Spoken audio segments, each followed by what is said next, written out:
لوگ اپنے پروگرام کی طرف جائیں اور میں سارم سے بات کرنا شروع کروں یا شعیب سے بات کرنا شروع کروں. ہمارے پاس کچھ نیوز کی فوٹیج ہے. جیو نیوز کے ہم شکر گزار ہیں کہ وہ ہم سے اپنی فوٹیج کو شیئر کر رہا ہے.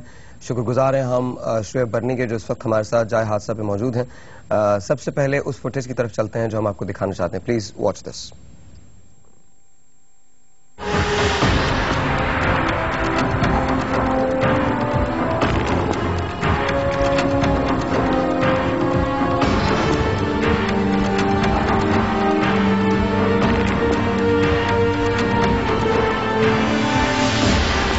گارمنٹس فیکٹری میں لگنے والی بے رحم آگ جب موت بن کر آدھم کی تو جان بچانے کے لیے ملازمین نے جان ہتھیلی پر رکھ دی. فیکٹری سے باہر نکلنے کے لیے کہیں راستہ نہ ملا تو کئی ملازمین چھت پر چڑھ گئے. جیو نیوز کے کیمرے کی آنکھ میں محفوظ ہونے والے مناظر میں صاف دیکھا جا سکتا ہے کہ کچھ افراد رسیوں کی مدد سے نیچے اترے تو بعض نے عمارت سے چھلانگ لگا دی.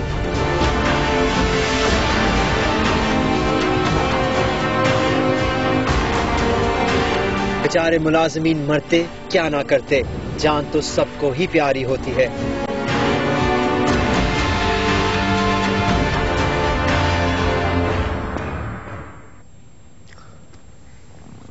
السلام علیکم سارے. آئی نو ہم کل جب شو ختم ہو گیا تھا تو آپ بھی میرے پاس وہاں آئے تھے اینڈ ہم لوگ مسلسل اس کے بارے میں بات کر رہے تھے. اس وقت یہ بھی ایکسپیکٹیشنز نہیں تھی. آئی تھنک اس وقت جو ہمارا کاؤنٹ آ رہا تھا وہ 100 کے قریب تھا. اس وقت جو کاؤنٹ ہے وہ 259 ہے، جس میں سے 80 باڈیز ایسی ہیں جن کی شناخت جو ہے وہ ابھی تک ہو نہیں سکی ہے. ڈی این اے سیمپلز جو ہیں وہ مانگے گئے ہیں. ہمارے ساتھ مفتی آصف سعید صاحب بھی ہوں گے، تھوڑی دیر میں وہ بھی پہنچنے والے ہیں. انہوں نے بتایا کہ ایک ہی محلے سے قریب میں تقریباً 40 کے قریب جنازے جو ہیں وہ اٹھے. قیامت کا منظر ہے. What do you think؟ کیا ہے کیا do you think کہ کوئی سازش ہے جو ہوئی ہے؟ اگر سازش نہیں ہے تو ایگزٹس کیوں بند تھے؟ وہ ٹرک جسے آ کے دوبارہ سے ری واٹر کر کے ری فیول کر کے اور اس کے بعد اس کو چھڑکاؤ کرنا تھا، اس کو ایک جگہ سے دوسری جگہ جانے میں 1.5 گھنٹے لگ رہے تھے.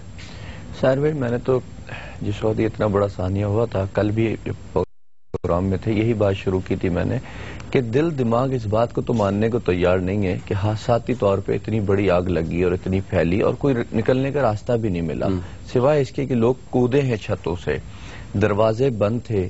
اور جب بھی آگ لگتی ہے، ہم نے بھی بہت جگہوں پہ آگ لگتے ہوئے دیکھا ہے، جب بھی الیکٹرک شارٹ سرکٹ ہوتا ہے تو ایک تو ٹرپر لگے ہوئے ہوتے ہیں، وہ جو سوئچر ہوتے ہیں وہ ایک دم ٹرپ کر جاتے ہیں، تو وہیں جو کچھ ہونا ہوتا ہے وہ چیز آگے نہیں پھیلتی کچھ بھی ہو. دوئم یہ تار جو ہے وہ ایک حد تک جلتا ہے، اس کے بعد چھوڑ دیتا ہے، ٹوٹ جاتا ہے، الگ الگ ہو جاتا ہے. لیکن چونکہ گارمنٹ فیکٹری تھی نا، اس لیے گارمنٹ فیکٹری دیکھیں، گارمنٹ فیکٹری کے اندر تو بورڈز نہیں لگے ہوئے تھے نا، پھر آگ لگ کے ایک فلور لگے گا، جلتے جلتے اوپر لگے گا. اچھا آپ اگر آگ دیکھیں تو آگ بڑی مختلف انداز کی لگی ہوئی ہے جس سے بلڈنگ کو نقصان نہیں ہوا، ورنہ جب بھی اس طریقے کی آگ لگی ہے آپ نے دیکھا ہوگا بلڈنگز گر جاتی ہیں. اس میں بلڈنگ نہیں گری ہے، اس میں باقاعدہ اسی طریقے سے حالات پیدا ہوئے ہیں جس کو دہشت گردی تو کہا جا سکتا ہے. بہرحال یہ تو ہماری ایک اپنی سوچ ہے. میں تو یہ مقصد میرا کہنے کا یہ ہے کہ اگر دہشت گردی تھی تو بڑی افسوسناک تھی، اگر یہ حادثاتی طور پہ ہوئی تو بڑا افسوس ہوا، کیونکہ جو ہوا سو ہوا. اس کے بعد کیا ہوا اگر ہم صرف اس پہ بھی بات کریں تو وہ بھی بہت اصل میں جو ریسکیو آپریشن ہے وہ بہت لیٹ شروع ہوا ہے. اصل میں پرابلمز جو آئیں وہ ٹھیک ہے، اگر حادثاتی طور پہ یہ آگ لگ بھی گئی تھی تو ریسکیو ورکرز جو تھے ان کو وہاں پر پہنچ جانا چاہیے تھا.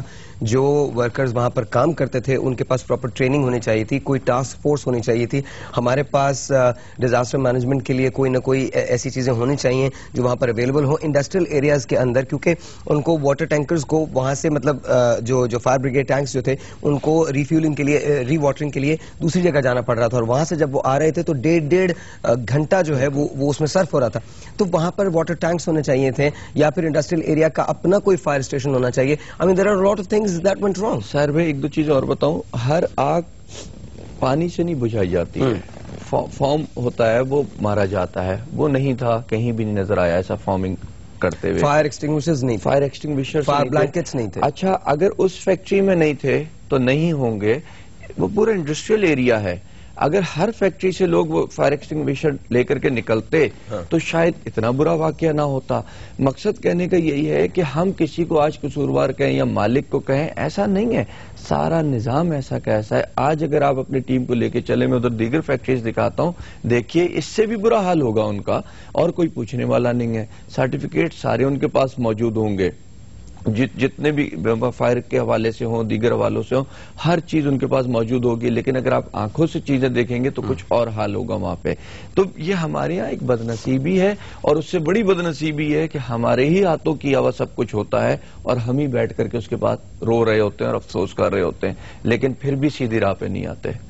ایک چھوٹا سا مجھے بریک لینا ہے، بریک کے بعد آپ سے یہیں کنٹینیو کریں گے، یہیں بات کریں گے. اگر آپ ہمیں کال کرنا چاہتے ہیں 0213 کیا نمبر ہے 0213 پلیز مجھے بتا دیجیے گا. 26000153 0213 26000153 یہاں کال کرنے کا نمبر ہوگا.